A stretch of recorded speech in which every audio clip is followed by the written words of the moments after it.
أعوذ بالله من الشيطان الرجيم. بسم الله الرحمن الرحيم. الحمد لله نحمده ونستعينه ونستغفره ونعوذ بالله من شرور أنفسنا ومن سيئات أعمالنا. من يهده الله فلا مضل له ومن يضلله فلا هادي له. أشهد أن لا إله إلا الله وحده لا شريك له وأشهد أن محمدا عبده ورسوله الذي لا نبي بعده. أما بعد فقد قال الله في القرآن الكريم أعوذ بالله من الشيطان الرجيم بسم الله الرحمن الرحيم. يا أيها الذين آمنوا اتقوا الله حق تقاته ولا تموتن إلا وأنتم مسلمون.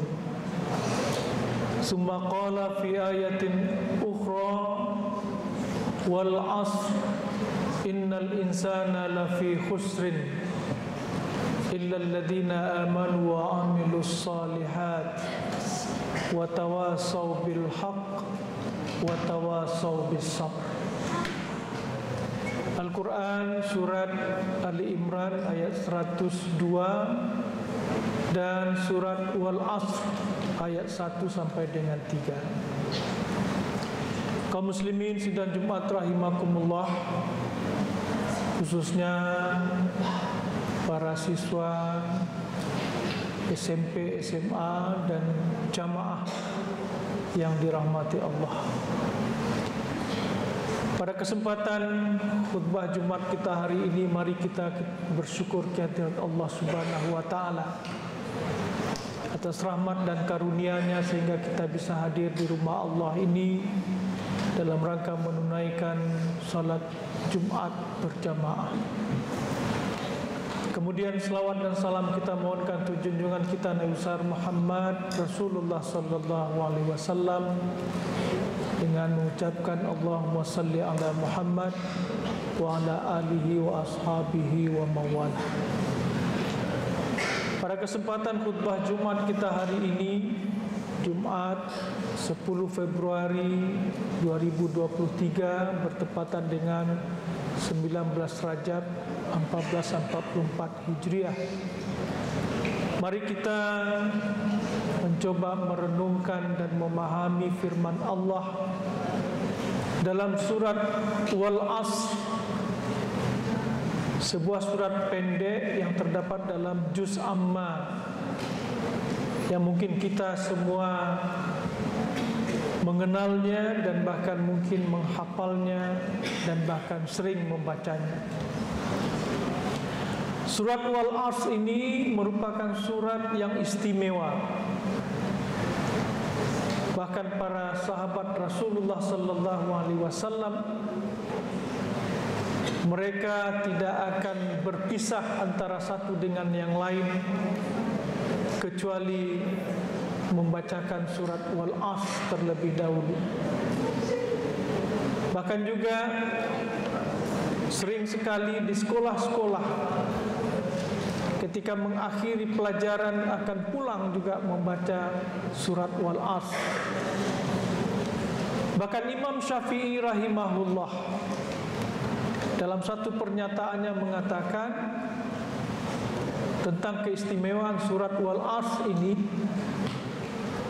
beliau mengatakan lau tadabbaran nas ala hadhihi surah lawasa'atkum. Kalau manusia merenungkan apa kandungan dari surat Wal Asr ini, maka itu sudah cukup bagi mereka untuk bisa mencapai kesuksesan dan keberhasilan di muka bumi Allah ini dan bahkan sampai ke akhirat kelak. Oleh karena itu, mari kita mencoba memahami apa kandungan surat Wal Asr ini. Di awal surat Allah bersumpah, Wal Asr, demi masa. Sumpah itu merupakan salah satu alat untuk penguat, untuk menguatkan dan memastikan apa yang akan diucapkan sesudah itu. Dilanjutkan oleh Allah, innal insana lafi khusrin. Sesungguhnya manusia sungguh dalam kerugian.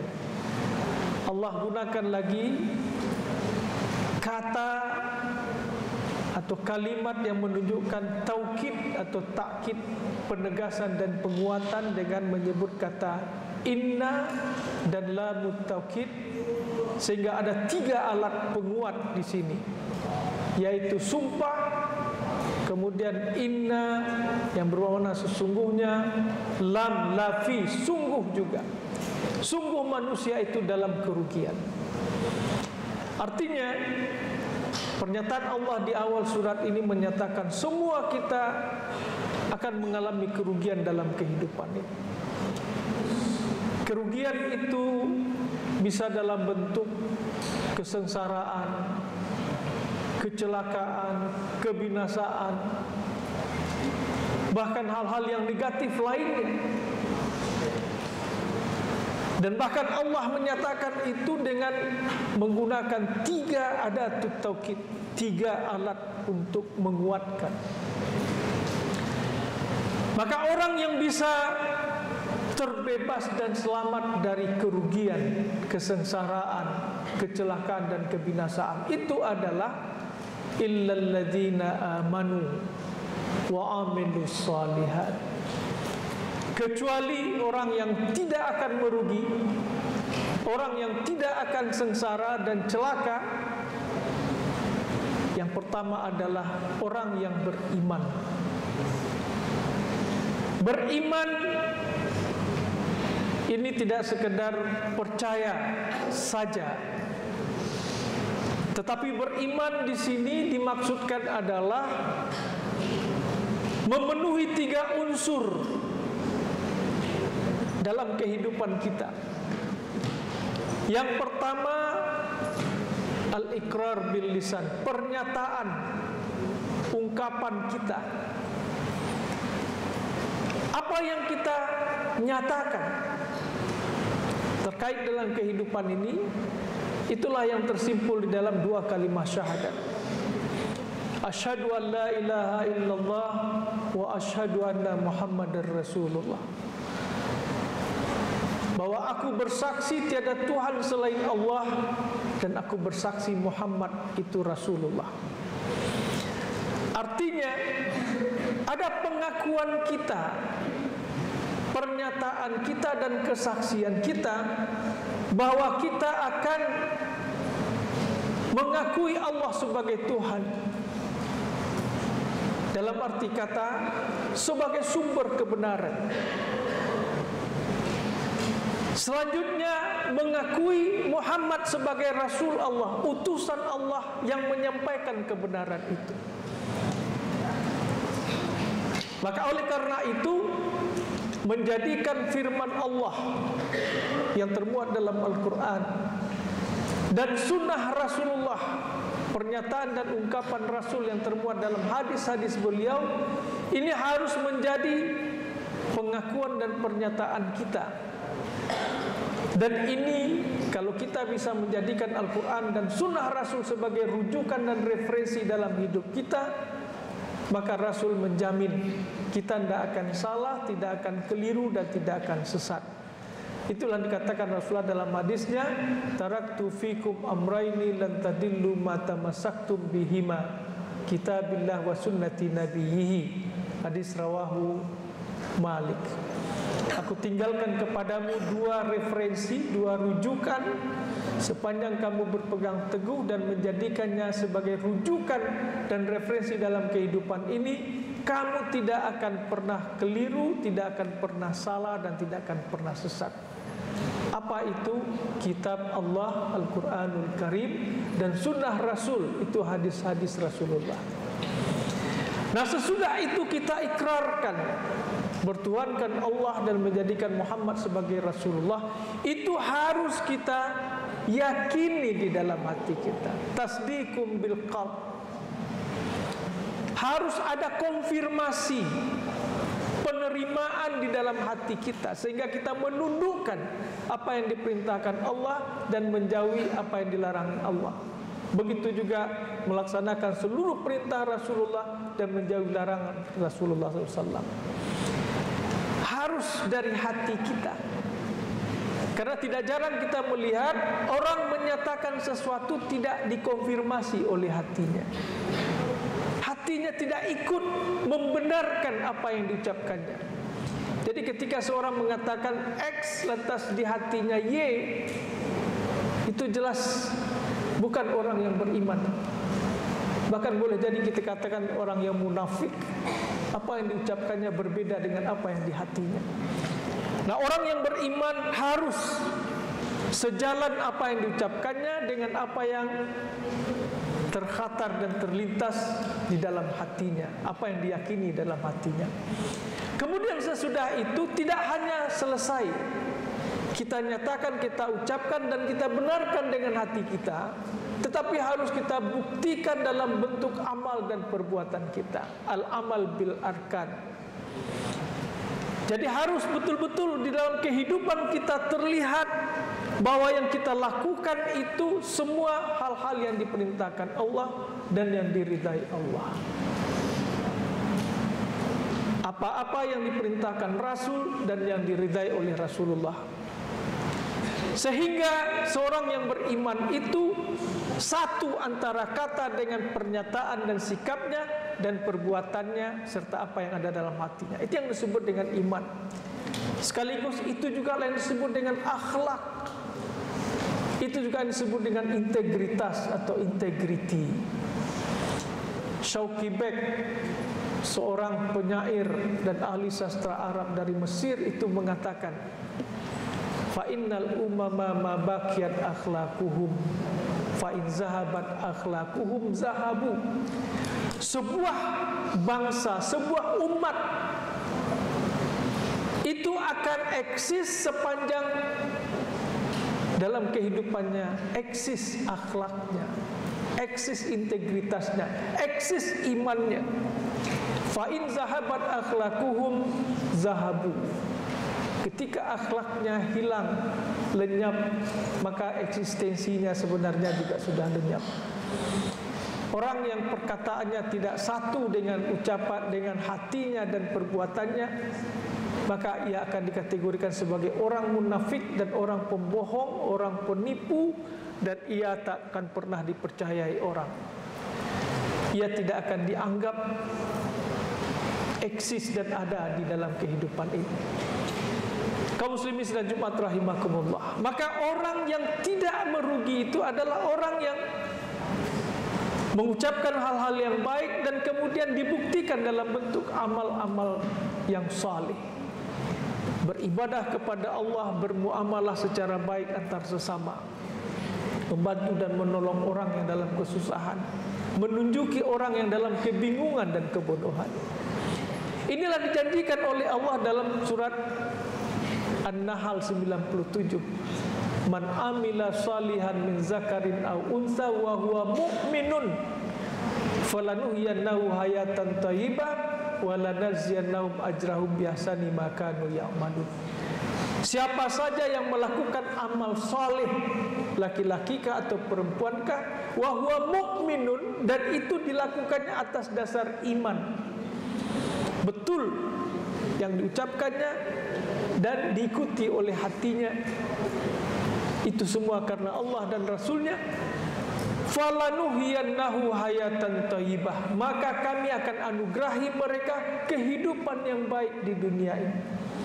Ia akan berhasil, ia akan menang, ia akan sejahtera, ia akan makmur. Walanajziyannahum ajrahum biahsani ma kanu ya'malun, dan kami akan anugerahi kehidupan yang lebih baik di akhirat kelak dari apa yang dikerjakannya di muka bumi ini. Ini janji Allah kalau kita beriman dan beramal saleh. Tetapi sebaliknya, ketika kita gagal menjadi orang yang beriman dan beramal saleh, itu maknanya kita akan menjadi orang-orang yang fasik. Karena beriman itu ketika kita tidak bisa memenuhi diri kita menjadi orang yang beriman, lawannya fasik. Dalam surah As-Sajdah yang sering dibaca di subuh Jumat, afaman kana mu'minan kaman kana fasiqa la yastaun. Apa sama orang yang beriman dengan orang yang fasik? Tidak sama. Faman ladzina amanu, maka orang-orang yang beriman, fama'wahumun nar, fama'wahumul jannah, ya. Ammal ladzina amanu wa amilus solihati falahum jannatul ma'wa. Orang yang beriman dan beramal saleh, maka tempatnya adalah surga sebagai imbalan dari amalnya. Wa ammal ladzina fasaku fama'wahumun nar. Adapun orang-orang fasik, tempatnya di neraka. Tetapi di dunia, walanuzikannahum minal azabil adna dunal azabil akbar la'allahum yarji'un. Di dunia ini orang-orang fasik itu juga akan menunggu dan akan mendapatkan azab dari Allah. Dan kalau azab Allah itu datang, tidak ada yang bisa menahannya. Itulah yang telah diturunkan Allah kepada umat Nabi Nuh, ditenggelamkan dengan banjir besar dan tsunami.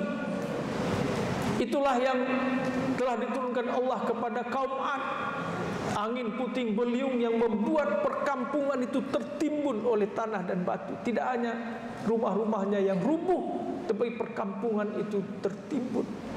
Itulah yang dialami oleh kaum Ad. Kaum Samud, itu juga yang dialami oleh Fir'aun dengan tentaranya, Qarun dengan harta kekayaan.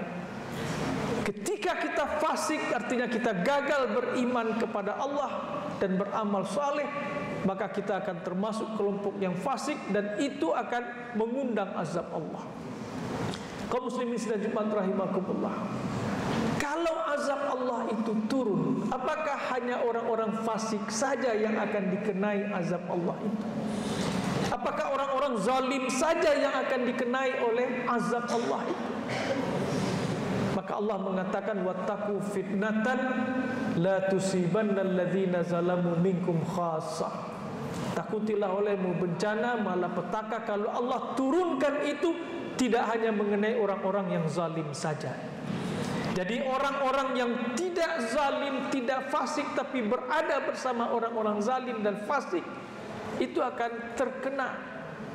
Karena kalau Allah turunkan bencana, malapetaka, banjir besar, tsunami, gunung meletus, gempa bumi, itu tidak akan memilih siapa yang ada di situ, akan terkena. Maka oleh karena itu Allah melanjutkan, selain dari beriman dan beramal saleh, maka Allah katakan watawasau bil haq watawasau bis sabr. Maka kita harus mengajak orang kepada kebenaran. Kita sebagai siswa, ada teman kita yang jahat, yang nakal, yang tidak baik, kita harus bisa mengajak. Karena kalau terjadi konsekuensi akibat kejahatannya, maka kita yang berdampingan dengannya akan terkena.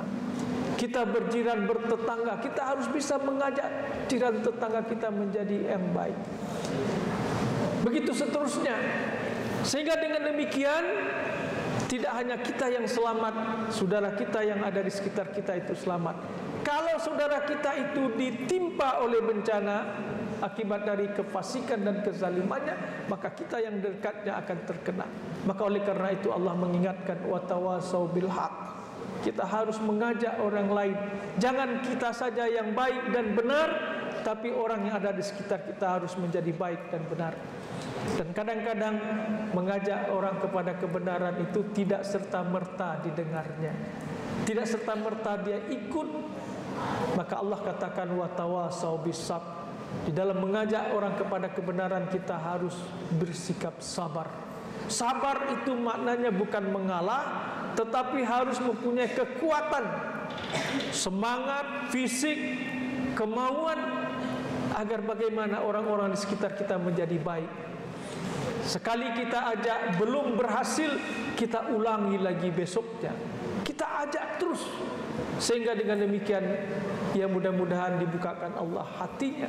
Kalau kita sudah baik, tetangga kita baik, teman seperjalanan kita baik, masyarakat di sekitar baik, itulah yang akan menjadi janji Allah akan menurunkan baldatun thayyibatun wa rabbun ghafur, negeri yang makmur dan diridai oleh Allah.